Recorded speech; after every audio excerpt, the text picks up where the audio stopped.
Hi everyone, this is Dr. Cleworth. This is the first of two tech tutorials designed to help you gain some familiarity in two tools that we will be using this semester to facilitate our learning. So the first tool that I'm going to talk about in this video is Perusall. Perusall is a social annotation e-reader, and for our purposes in this class, Perusall will be used for two main purposes. One, it's going to be the place where you go to read your primary textbook information. And second, it's going to be the place where you're going to complete a couple of our learning unit course activities. So what you're seeing in front of you right now is our landing page for HUM 245. Your landing page is going to look a little bit different because this is the instructor view, but the basic structure is the same. So the first thing I want to point out is in your universal navigation menu for the course, you have a Perusall link right here. So it will be sort of one-stop shopping if you need to just pop into Perusall in general. But in addition to this link, when you navigate to the modules section and get into our actual learning units, you're going to find that there are a variety of assignment links. Not all of these are directed out towards Perusall, but in each unit, the textbook reading assignment, and then some of our learning activities will be Perusall based. So if you click on one of these assignments related to Perusall, it will also take you directly to this application. So for now, I'm just going to click on this general Perusall link. It'll bring it up for us. And here we go. Okay, so what you're seeing right now is the instructor view. So I'm going to go ahead and move us to a student view, and you're going to find that it looks pretty similar to what you just saw. Looks a little complicated at first, but actually Perusall is very intuitive. So up here on the top are the three major navigation buttons that are going to be most useful for you this semester. So get started. This is probably going to be the first screen that you see when you pop into the course the first time. And it'll just give you some basic tips in terms of maximizing your Perusall experience. More importantly though, library and assignments. So we're going to start here in library. So on the left-hand side in this column, what you're seeing are all of the things that I have uploaded to Perusall that we will be interacting with throughout the semester. Most important amongst these is the textbook, and it's right here up at top. This is Doris Bergen's War and Genocide, A Concise History of the Holocaust. So the first time you pop into Perusall with this link highlighted, you're going to see on the right-hand side an opportunity to purchase access to the text. The reason why I am using Perusall for our main textbook this semester is this right here. Oops, let me highlight that. 120-day access for only $15. That is a really good deal. If you want to purchase War and Genocide through Amazon or Barnes & Noble in a Kindle or Nook version, it's going to cost you upwards of $40.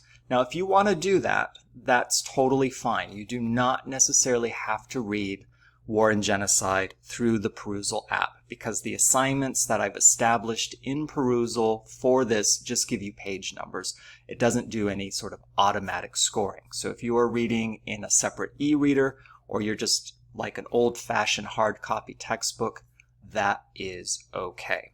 But if you like the price point here and $15 sounds good to you, you can move forward with the purchase button, get a credit card ready, and access the textbook.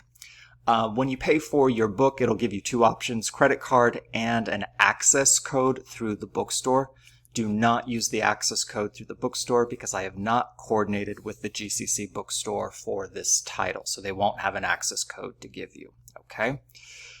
All right, so that's how you're going to get access to your textbook. What I'm going to do now is move over to the Assignments tab. And this is where you will begin to see all of the assignments that have been populated in Perusall for this class. There's going to be about 15 due dates here, each equivalent to essentially a learning unit back in the Canvas modules.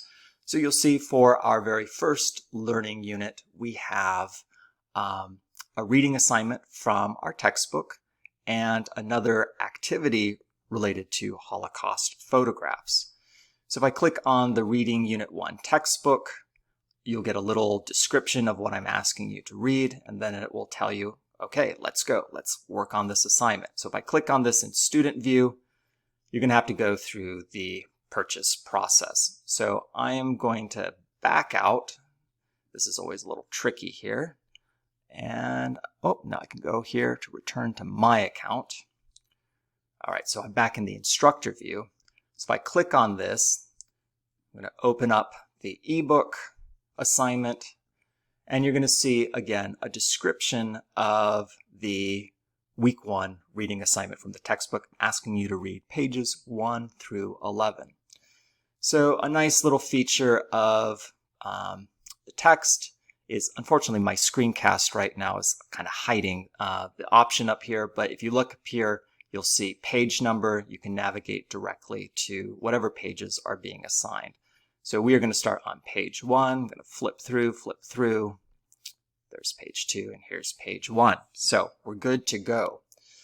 So you will complete your reading assignment here. There are no specific annotation requirements for the actual reading assignment. You'll see there are annotation requirements for other activities that we do here.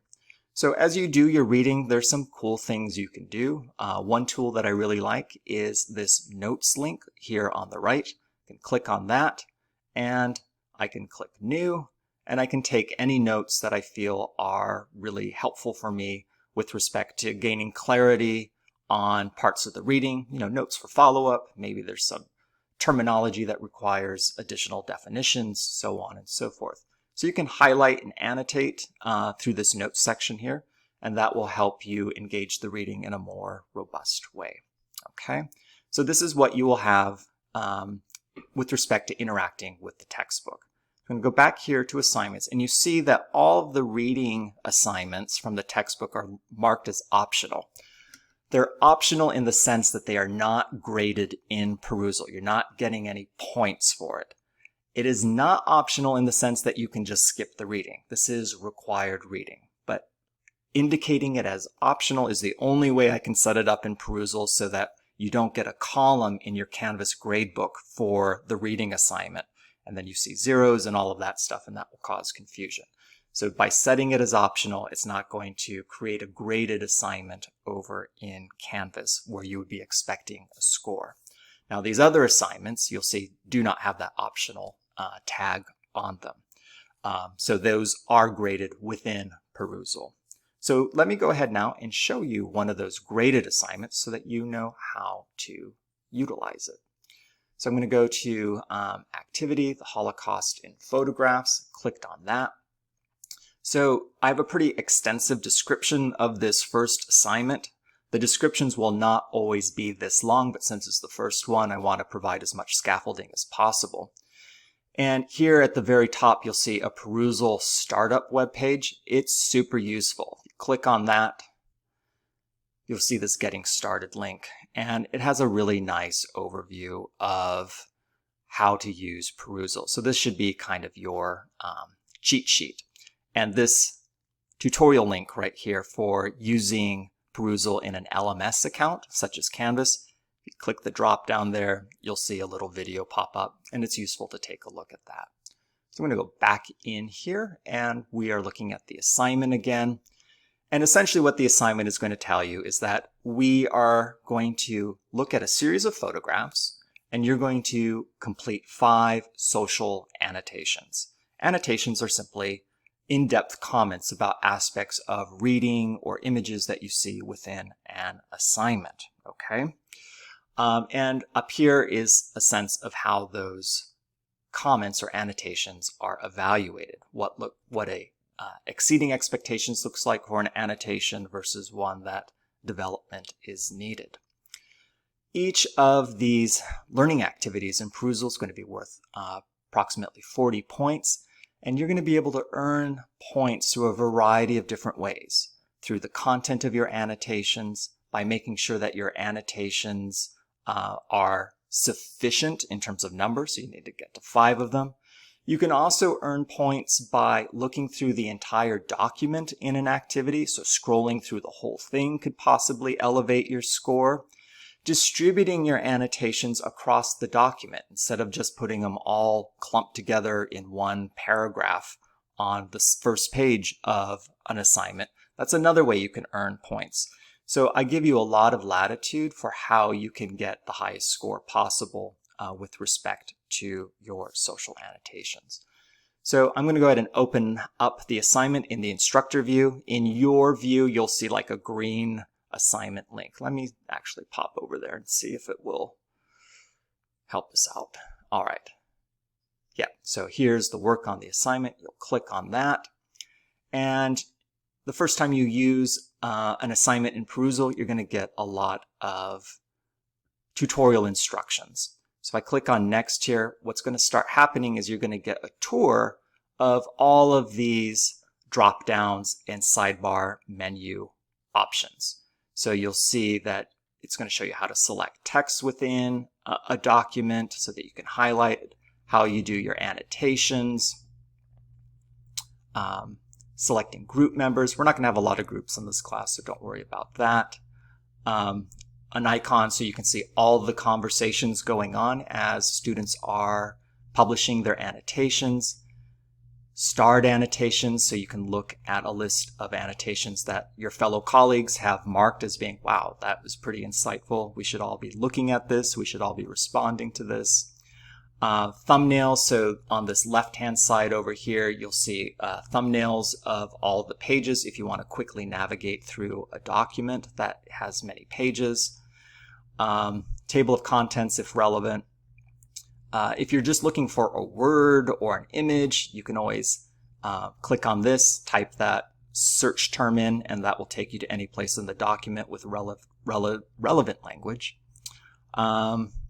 Notifications down here if someone's responded to a comment that you made, so on and so forth. So go through that tour. It's really helpful. It'll help you acclimate yourself to the interface. I'm going to end the tour here, and I'll just show you in general what it is that I am looking for.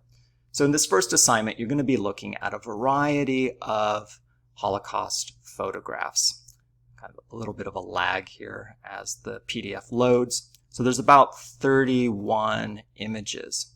So what I'm asking you to do in this first assignment is to select 3 photographs that you find interesting.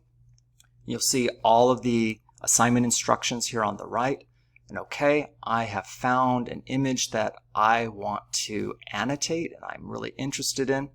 So I'm just going to highlight this, and this opens up my annotation comment. And here I will explain why I picked this image and why I think it's particularly intriguing and what questions I might have about this particular image. So X, Y, Z. I won't do a full annotation here. And when you're done, click enter, and then we have an annotation. Okay. So obviously X, Y, Z, not really that insightful, but you get the picture. So I've done my first annotation, and then I'm going to scroll down. I'm going to find my second and third images that I'm interested in. And as I scroll down, I will begin to see my fellow students' annotations on the right-hand side as they begin to do their annotations as well. So the second part of the assignment is after you have done your annotation, so I'm going to click back on this so I can see that annotation, you can then respond to any of your fellow students' comments as well. And you're going to be required in this assignment to respond to 2 annotations posted by your students. You got 3 original annotations and then 2 response annotations. So once you get all of your annotations done by the deadline, Perusall is going to generate a preliminary score based on content and a variety of other items that I've put into the rubric. And then I will then go and verify the content and the score and then publish them to Canvas. So hopefully this has been helpful getting you started in Perusall. It may be a little tricky at first. Don't hesitate to ask questions. Don't hesitate to use Perusall resources that are posted in Canvas to get you even further acclimated with the interface. All right, that's all for now. I look forward to reading your first set of social annotations in Perusall.